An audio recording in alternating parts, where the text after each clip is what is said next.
ভীষণ ইচ্ছা ছিল কিন্তু আমার যে ঘরে আমি নিজে হাতে মুড়ি ভাজবো, কিন্তু আজকে দেখো শেষমেশ সেই ইচ্ছেটা আমি পূর্ণ করব। আর এই যে দেখতে পাচ্ছ হাঁড়ি, আর হাঁড়ির মধ্যে এরকম আমি জল দিয়ে দিয়েছি, এর মধ্যে দেব ধান। আমার শাশুড়ি মা গেছে ধান আনতে, আর এই যে এখানে খড়ি আছে, এইরকম আমি এখানে বসে বসে জাল দেবো। পুরোটা তো আমি একা একা পারবো না, আমার শাশুড়ি মা আমার সঙ্গে করবে।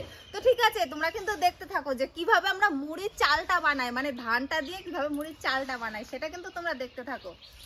তো ঘুম থেকে উঠতে আমার দেরি হয়ে গেছিল, তো উঠে দেখি আমার শাশুড়ি মায়ের ধান সিদ্ধ করা হয়ে গেছে। এই যে ধান, এখন আমি সেটা নিয়ে যাচ্ছি ছাদে মেলবো বলে। তো কি বলতো, এত দেরি হয়ে গেছে উঠতে, এটা দেখি সব ধান সিদ্ধ হয়ে গেছে। এই যে ধান, আর আমি এখন এখানটায় তাম্বু দেবো, তাম্বু দিয়ে ধানগুলো মেলে দেবো।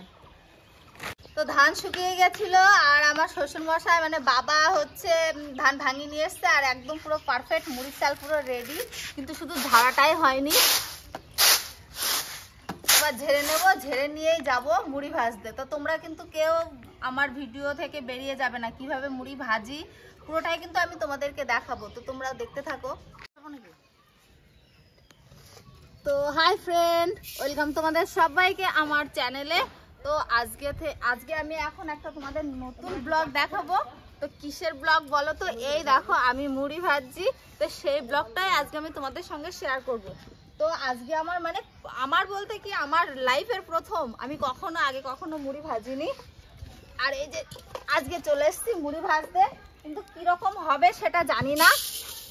যেমনই হোক না কেন সেটাই কিন্তু আমি তোমাদের সঙ্গে শেয়ার করব। কিন্তু খুব ভয়ই লাগছে যে কোনোদিন আগে পরে কখনোই করিনি, আর এই প্রথমবার। তো যেমনই হোক না কেন সবটাই আমি তোমাদের সঙ্গে শেয়ার করব।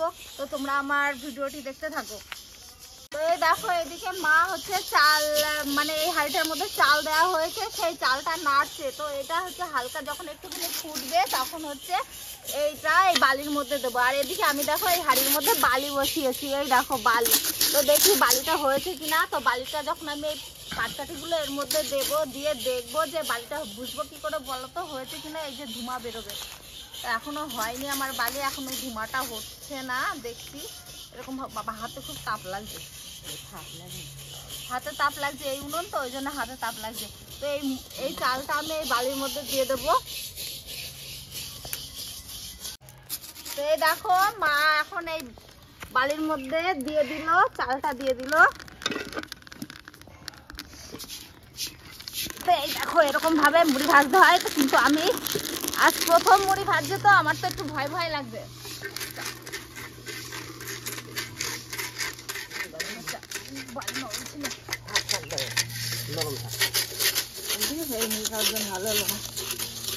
নরম ছিল, তো বালিটা হচ্ছে নরম ছিল, ওই জন্য এই দেখো যেমনই হয়েছে। তো মুড়ি এই দেখো আমি আজকে প্রথম মুড়ি ভাজলাম। তো দেখো তোমরা বলো কেমন হয়েছে মুড়ি। এটা শুরু করে দিয়েছি। আর এইটা এর মধ্যে দুরকম মুড়ি। আর একটা একটুখানি বালিটা বেশি তেতে গেছিল, সেজন্য মুড়িগুলো লাল হয়ে গেছে, সেই মুড়িটা আমি এর মধ্যে রেখেছি। আর এই সাইডে এই মুড়িগুলো ভালো হচ্ছে, এর জন্য এই মুড়িটা এই সাইডে রেখেছি। তো তোমরা কমেন্ট করে বলো যে আমি কেমন মুড়ি ভাজতে পারি। তো এই যে আমাদের মুড়ি ভাজা হয়ে গেছে। তো মুড়ির ভেতরে বালি থাকে, তো তাই জন্য মা আবার সেইগুলো হচ্ছে চালছে, বালিটা যাতে একদম নিচটায় বার হয়ে যায়। আর এই দেখো মুড়ি এগুলো বেছে বেছে রেখেছে। তো কেমন হয়েছে, গরম একদম, দেখো হাত দেওয়া যাচ্ছে না, এখনো এত গরম। তা আমি আগে খেয়ে দেখি। তো ঘরের চালের মুড়ি কিন্তু এটা আমাদের বাড়ি, তোমাদেরকে তো দেখিয়েছি বাড়ির ধানের মুড়ি, হেবি সুন্দর হয়েছে কিন্তু খেতে।